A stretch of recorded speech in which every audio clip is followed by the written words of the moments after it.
Board of Appeals.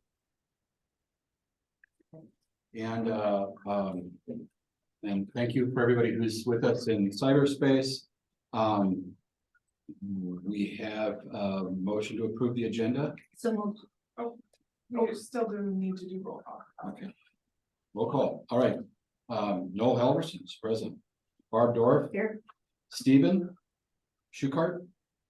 Corey Bogenschutz. Joshua Cope. Benjamin Andrews. Here. All right, we have three. That's a quorum. Great. Approval of the agenda. I heard a motion through time here. So the motion to approve the agenda, is there a second? Second. All right, motion is second to approve the agenda. Any further discussion? Hearing none, all in favor say aye. Aye. Aye. Opposed, motion carries. Approval of the minutes from the June 19th, 2023 meeting of the Zoning and Planning Board of Appeals. Move to approve. Second.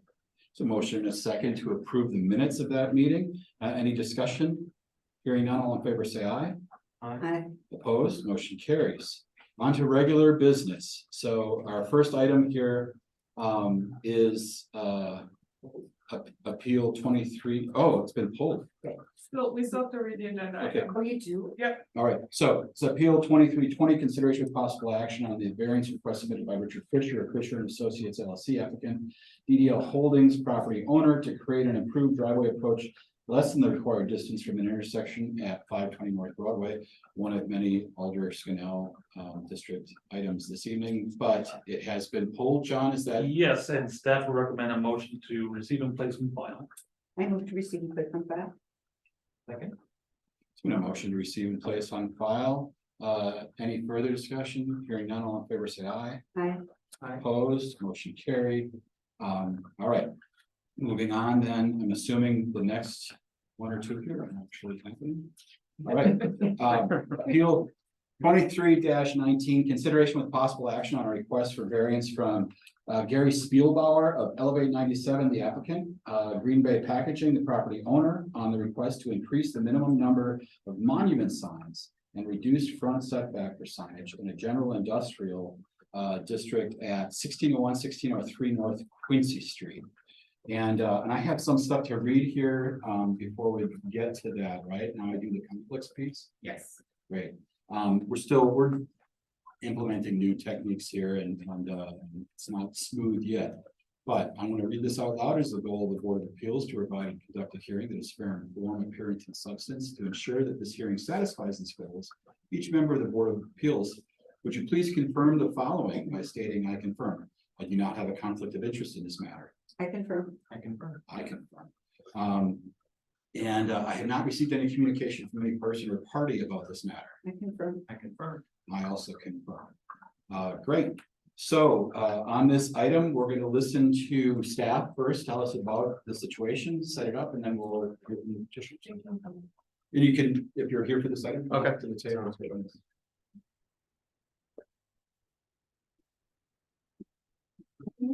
don't have anyone on we don't have any of our. Oh, you're right, yeah. Worry about them. Well, John's still talking to me, be terribly rude and me. Yeah, well, hey, you have to check. Yeah, it's warning. Oh, yes, John. Do I need to have him state his name and address? No, just the. Do you swear or affirm the testimony that you're about to give will be the truth? I do. Thank you, sir. Go forward. All right, so what we're seeing right here is the Green Bay Packaging property. Over at 1601, 1603 North Quincy. This right here is a street view of the property itself, looking southbound along the curb in front of the property. You'll note right now there's one existing monument sign. So the applicants are seeking to deviate from the code in three different ways. From chapter 30-3, that's the sign code. What they're looking to do here is the maximum number of monument signs per frontage is 1. They're asking for 3. The front yard setback is 10 feet. They're asking to reduce down to 5 feet.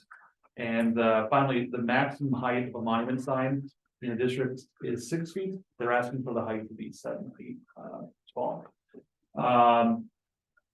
So additionally, here is the existing sign on the property. In their site plan, you'll note, they would like to have a northern sign and a southern sign, to add to the, existing sign. As part of their campus, looking to, update their signage plan. In your packet, you will see both the south and north entrance signs. I want to note that when it comes to directional signage, that is an exempt sign, but they have size limitations for that, to where the max square footage for those type of signs is typically a max of 8 feet. And so on properties where you are going slower, 8 feet is shown, so that is a normal size.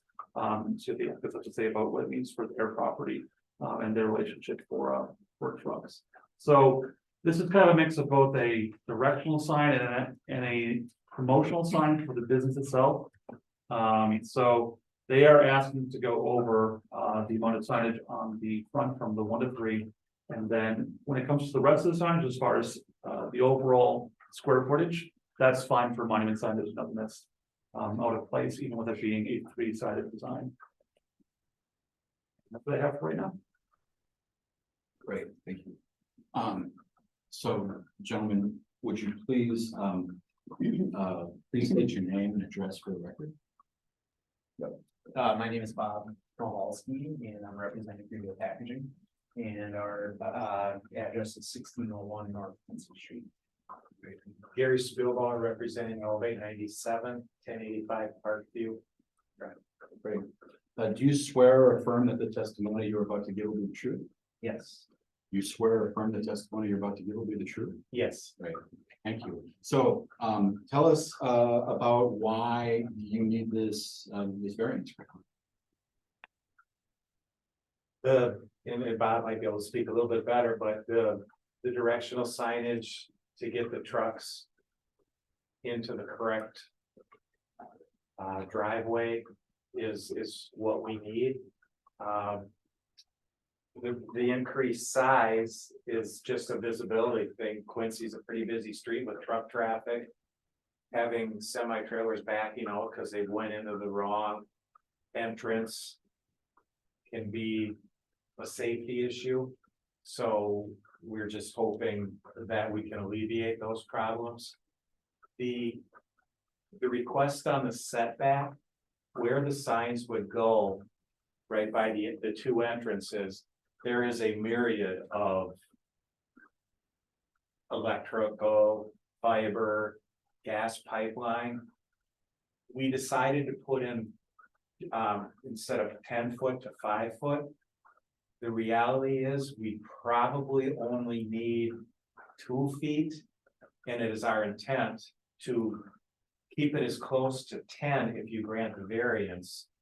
But I didn't, until we get diggers, you know, we had all the engineers out there showing us where everything is.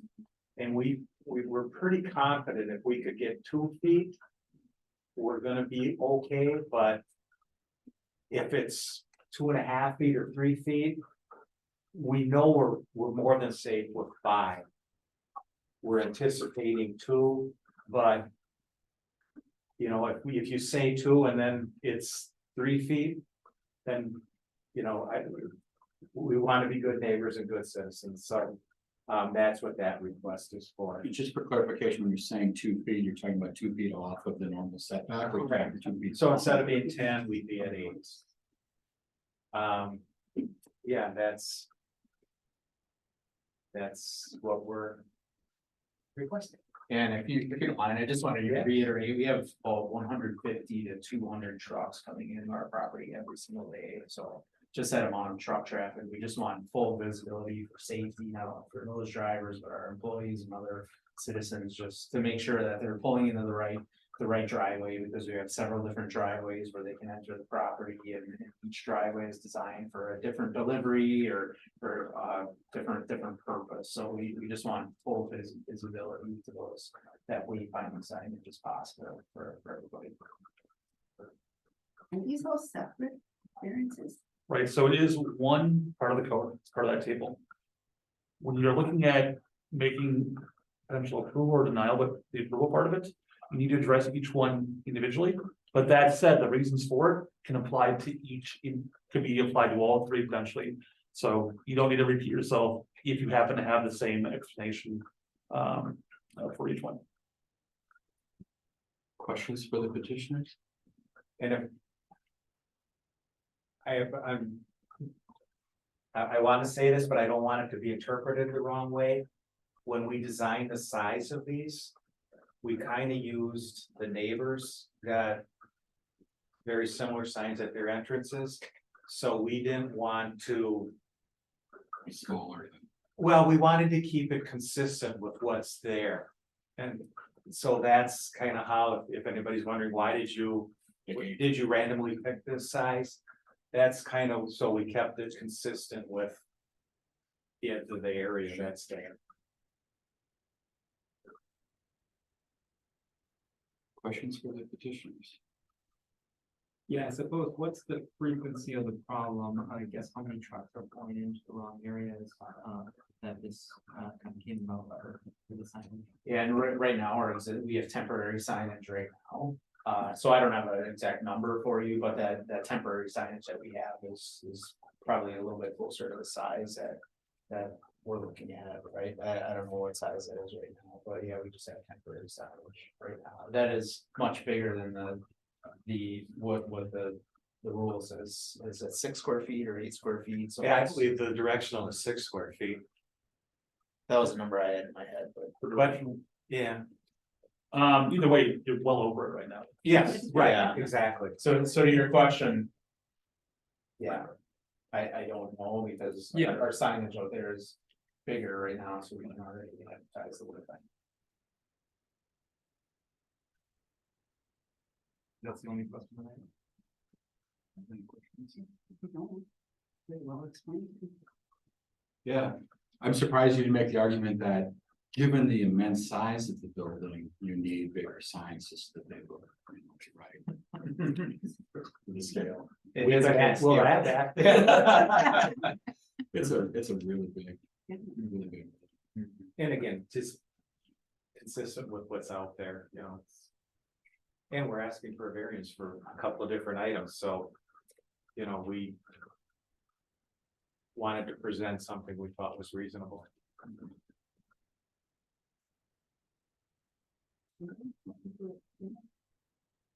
But I guess, one of the things that we need to do, or the principal thing that we need to do here is make a determination whether the request you're making, conforms with 5 factors that we look at, that we're able to preserve the intent of the code, that there's some exceptional circumstances related to this request, that we're, not infringing on the property rights. There's an absence of detriment to the community, and that there's some sort of hardship that you're experiencing, that prevents you, that would prevent you from. So I guess we just need to see amongst ourselves if we can make that determination. If those factors are indeed present, in which case we may make a motion then to support your request. So. You got some notes? You can go ahead first and I'll say. Sure. Yes, no, go ahead. All right, okay, so I feel that I can, for preservation of intent, that it's not inconsistent with the spirit, purpose, and intent of the regulations for the district. I can say yes to that, and I think the reason is that, it is a large property, and they do need to identify different entrances or exits, there has to be with such a big property. You have to have signage that will do it, to prevent dangerous situations from occurring. It kind of goes into number 2, exceptional circumstances, because there's 150 to 200 trucks that pull in a day on a busy street, and you have to have signs large enough that they can see, even if they're going a little faster, where am I supposed to pull in? So for 1 and 2, those are the reasons I have. Does anybody want to add anything to 1 and 2? I think that the applicant displayed that the safety component was the primary reason for the exceptional circumstances. And then, in order to find the locations that was, that the additional signs, and that the size of the signs were necessary. And that due to the safety of the utilities that were there as well, that would also warrant, the conditions for the setback to go to, not to exceeding the 5 feet range. It might be something we want to talk about for any conditions, for up to 5 feet, just so that we preserve that it's closest to the 10 feet, as possible. But I think for the absence of detriment, I think that I'm moving on to the next category, if that's okay, moving on to the other one. That just based on the zoning type that is the industrial district, I don't think that the sign is gonna be obstructing any views. I don't think that it's gonna be causing any accidents from people staring at it. I don't think that it's going to detrimentally affect any neighboring properties. And then I think the hardship goes along with the safety component, that, ultimately, it's not just that these signs are popping up for no reason, that there is ultimately a hardship, and they already have one sign in place. It wouldn't be anything to, switch it to another side, and just the additional signage. And then to add on to the hardship, the setback part, I will put in because of the gas lines and all the other Yeah, lines and stuff that are in there. Rerouting all those utilities with, Utility. in order to have the sign. Because it's like we have to do 3 different things for each one of them. well, they could vary, right? I mean, we have to talk to the setback, the number of signs and the sign. You should address all three, Okay. but if you believe the preservation intent is applicable to 2 or all 3, you can say absolutely. Yeah, Okay, I think the things, If I'm all hearing. 5 are the same for all 3 of those things, you can say that all 5 are the same for each of those 3 variants. Yeah, I'm hearing that as all. Yeah. If you want. These are all in that case, although I didn't hear anybody address number 3. that Yeah, I preservation property have rights. something, because the adjoining neighbor has the same size signs. The variance is necessary for the preservation and enjoyment of the same substantial property rights, which are possessed by other properties in the same district and vicinity. So I don't know if that's the reason, just listening else. Somebody else got big signs they get to have. They get to, but But certainly, I think a business should reasonably be able to expect to be able to safely incorporate signage that directs the traffic to the property in a manner that is prudent and appropriate, so. So I'm hearing that, this board has identified, these 5 factors as being present in this case with this request. And that all 5 of those factors apply to each facet, all 3 facets of the action requested by us today, so. Does anybody have any other discussion they want to enter into? I didn't ask if anybody had any questions for John. Does anybody have any questions for staff with regard to this matter? Very well, that's fine. Thank you. Does anybody care to propose a motion? Sure, yes, we can, we want to do these each at Because you said that all 3 are applicable, you want to do it all. Okay. To approve all all right, then we can make a motion to appeal 21-19 for 23. to 23-19. Yeah. So, Approve. yep, make a motion to approve, excuse me. and I second that. All right, there's been I think a finding by this board that the conditions have been met, and a motion and a second to approve the variance as requested. Any further discussion? Hearing none, all in favor, say aye. Aye. Opposed, motion carried. Thank you. Thank you very much.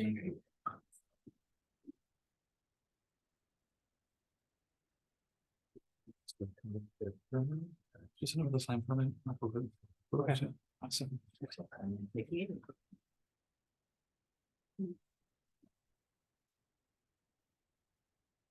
All right, next up is appeal 23-21, consideration of possible action on a variance request submitted by Garrett Vader of 805 Cherry LLC, the property owner and applicant, to exceed impervious surface limits in an office residential zoning district at 805 Cherry Street.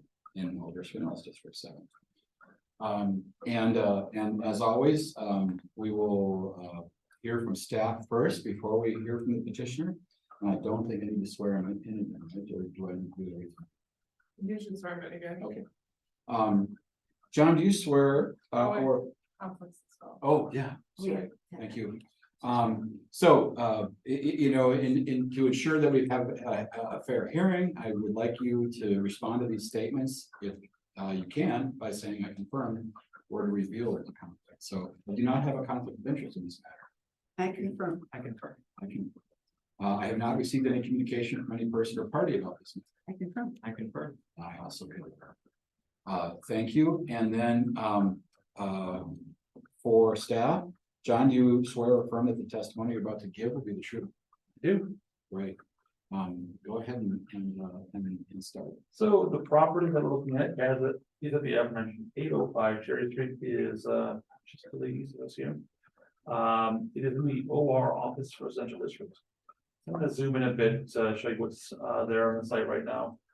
This is the main residence of the property, and this is the garage on the property, and has a shared driveway with the parcel to the east, which is also owned by Mr. Bader. So what is being proposed is improvements in the property to replace the existing garage with an upgraded garage, and then replace the gravel driveway with paved driveway that would be shared between 805 and 807. So this is a street view of the property. This is another view of the property looking up towards the garage area down the aforementioned shared driveway. This is a image of the garage that built on the property itself. So what I'm showing you right here is an old plat of survey. This is just to go show that buildings are old, and they've looked at this for a long time. You can see the garage is being requested to be improved, two existing buildings, and then a neighboring garage off to the north.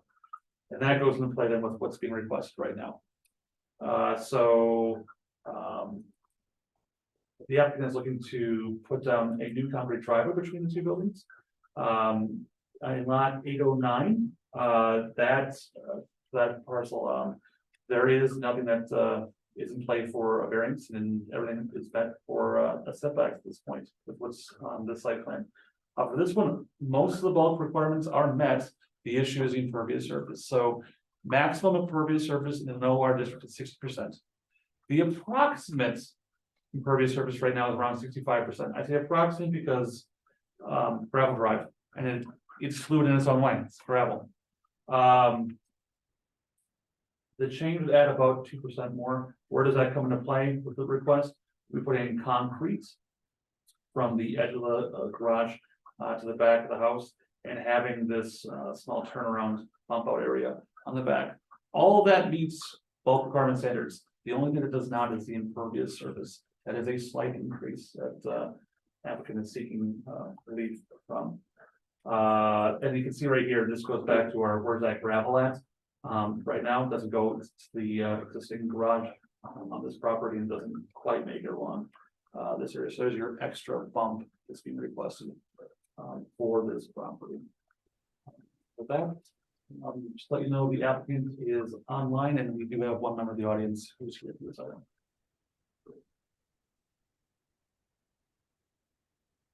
Great.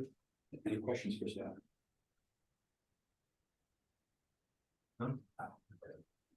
All right, we can hear from the petitioner, and are you here to speak for or against, or are you part of the team?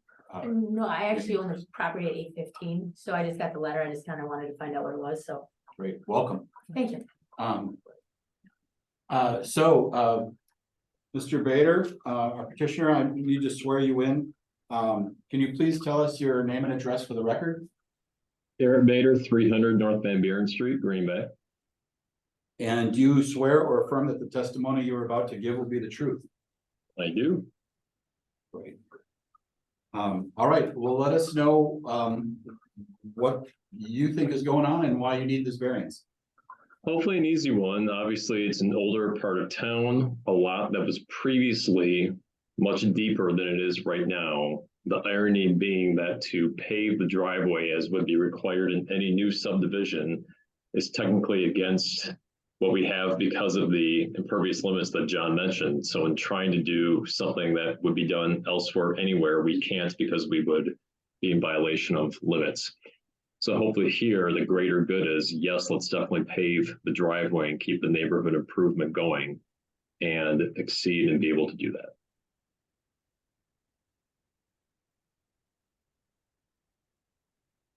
Any questions? So, I guess looking at the materials and hearing the conversation we heard, and also, I guess do you care to speak in the matter, or you just want to? No, I just kind of wanted, I mean, the way it sounds, it's not coming anywhere near my property, so. I think cool.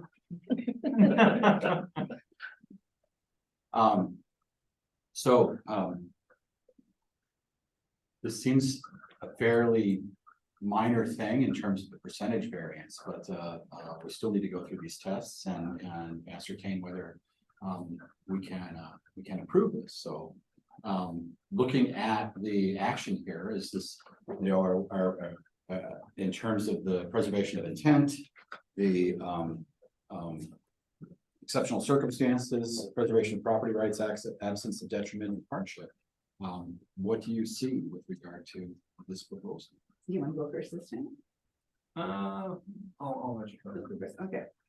Well, I think that, number one, preservation of intent, it's not inconsistent with the spirit and purpose and intent of people being able to have a driveway. I guess it kind of goes to 1 and 3. People in the neighborhood and in the city have driveways to get to their garages and to get to their homes. And it happens, this one is old and it would be improved greatly if it were paved. And in order to pave it, it does seem that it would need to have a little bit over the amount. So I think it preserves that property right with number 3, to enjoy the property in the same way that other people in the same area enjoy their properties. And it is not consistent with the purpose of the regulations for the district, in which it is requested.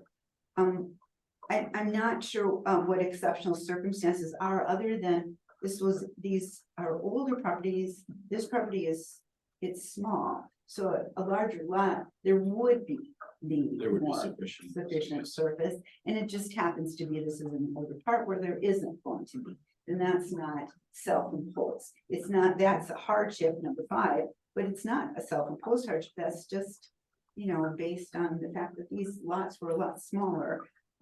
And as far as number 4, creating detriment, I think instead it will improve. It will not impair or be contrary to the spirit, purpose, and intent. I think it will improve the property and it will improve the public interest. It doesn't harm the public interest. So I can answer yes to all 5. Yeah, I would add on that just with the exceptional circumstances, I would agree with the applicant about the green space component, that, you know, if it were possible to create a greater green space, you know, we might want to consider, you know, considering capping it at 60% for the impervious surface, but just for the lot itself, I think that the exceptional circumstances are warranted. Otherwise, I agree with you on the points as well, and I have to add on the other 4 components. Well, it seems that we've examined this request and found that, you know, we can make this determination that these 5 factors apply to this request. So I would defend any motion at this point. I can go ahead and approve it. Motion to approve appeal 23-21. Second. There's been a motion and a second on this item. Is there any further discussion? Hearing none, all in favor say aye. Aye. Opposed? Motion carried. Thank you. Thank you all.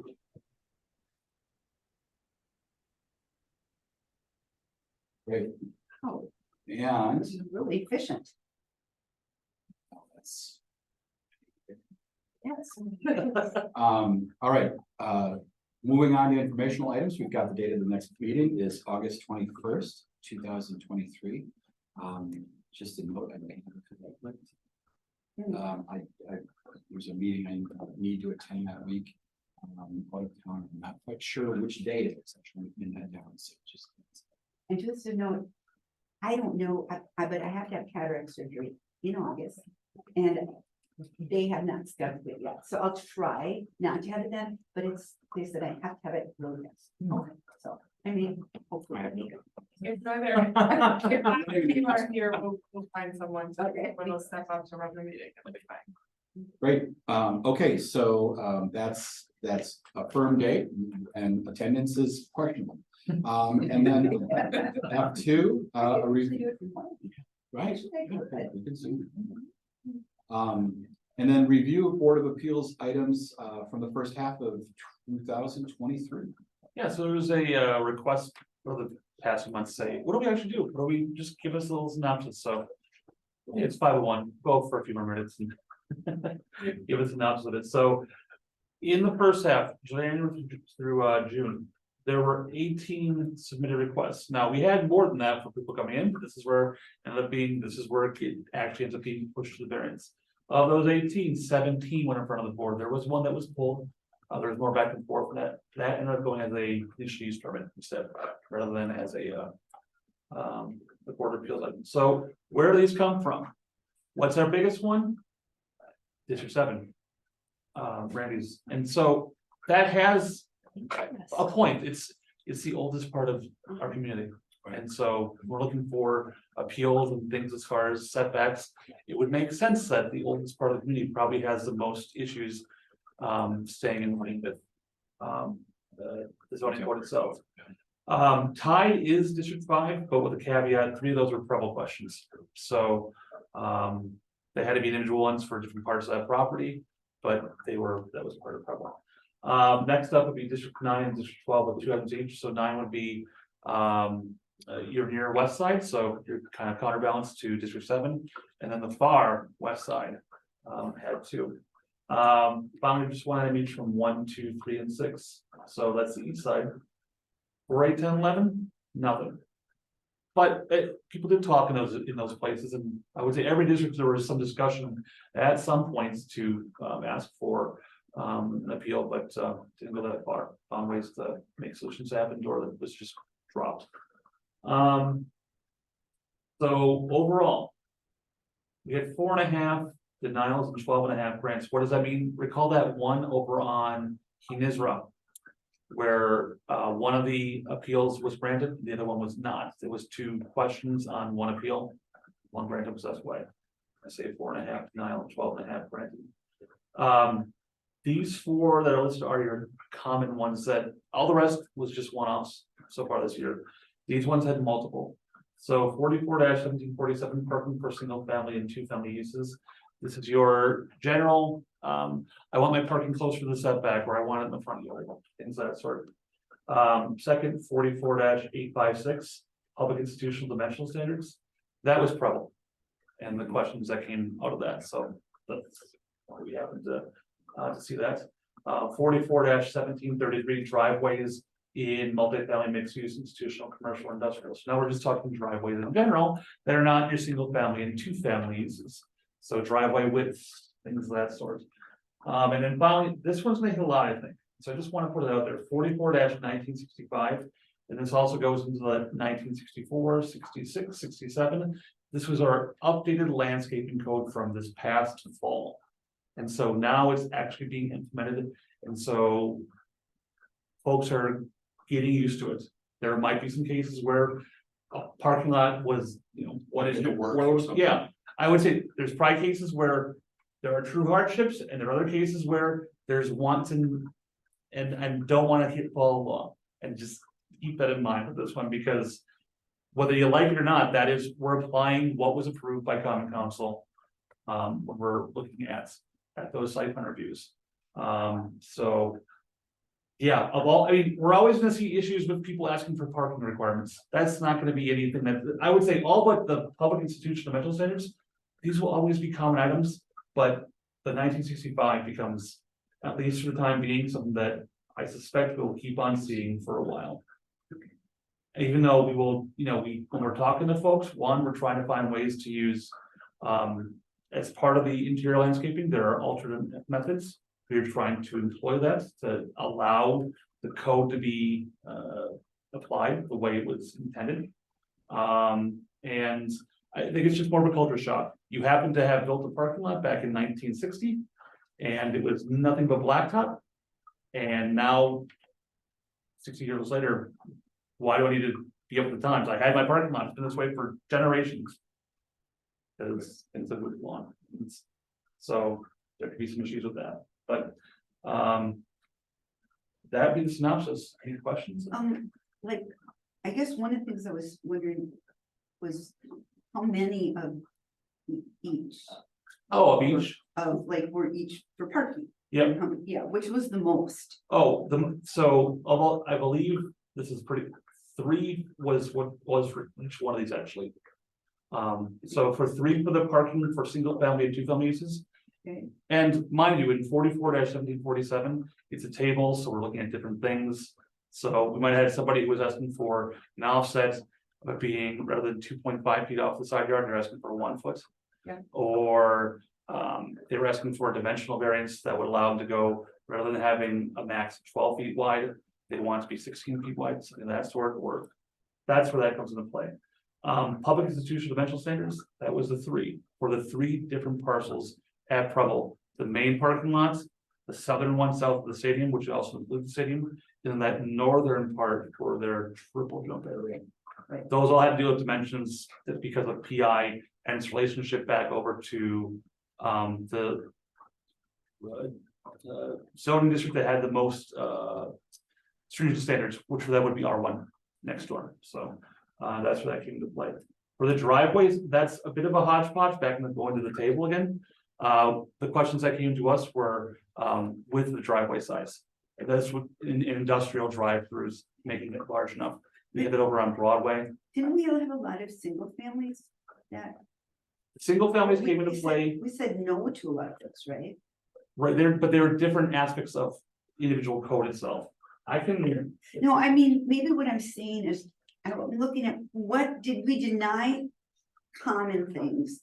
And do we grant common things? yeah, I'll find it right now, just. Okay, that's kind of what I was looking at. It seems like driveways was a big deal, doesn't it? Yeah. It seems like the driveways are- Well, Yeah, and it's in driveways in multifamily, mixed use and institutional, commercial, and that's not what I was thinking we spent a lot of time on.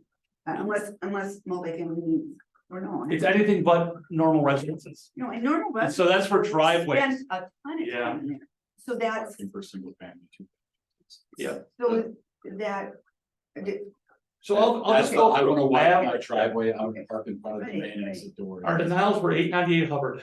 That was a question for a driveway where they wanted to expand, they already put down the driveway. Yeah. And it went past the front yard setback on a single stall that went beyond the limits into the side yard setback. That was denied. A denial in March for Deborah. That was where and there's driveway question. But they had a 2-stall garage. They wanted to have a 3rd parking stall. right? So, Yeah, but we're yeah, they couldn't put it where, because it wasn't leading to a legal parking So it's space because they third. didn't have enough side yard turkey. on that one. Yeah. Let's see, so we had the 1 denial over on Heath Israel. Where they were asking to make their driveway 3 feet wider, but that would have then, so they already had 3 stalls, they want to make it even wider. To accommodate for snow plowing. But that would have got in front of their driveway or their front door entrance. Right. Yeah. So Okay. it was granted to go, they could make their driveway It was 2 feet wider, 0.5. but not the 5 or 3 to 5, whatever it was. Additional no's. Let's see here, Brook Park. 3035 Brook Park, that's where the folks were coming in and asking for. They had a 2-stall garage on a corner lot. And then just past their garage, they had a shed. And they wanted to not go past the shed, they wanted to have just an extra front yard parking stall. In front of their house. And they couldn't, because No, because that's a legal parking spot. And if they want to, as far as if they can turn that shed into being essentially an accessory garage, I remember that, yeah. could happen. Just have, as that conversation has not come up with the applicant at this point. And then finally, the other denial was the floodplain issue. Okay, Yeah, the shed built. Yes, yeah, Or the floodway, actually. floodway, yeah. But So you- all the rest were approved. and there, each one was a little bit, it wasn't like the exact same thing, right? You know, There's nuance to it, because in that code, Yeah. we're talking about tables that have different parts of the table itself and how you want to interpret it. There's if, thens, and buts. So I'm trying to, so when we're working as a planning staff, trying to make it, these individual site plans work. If there's a way within the code to make it work, I'm not trying to say no to you on it. It's like, let's find a way, because there are little nuances to say, let's see if this can work.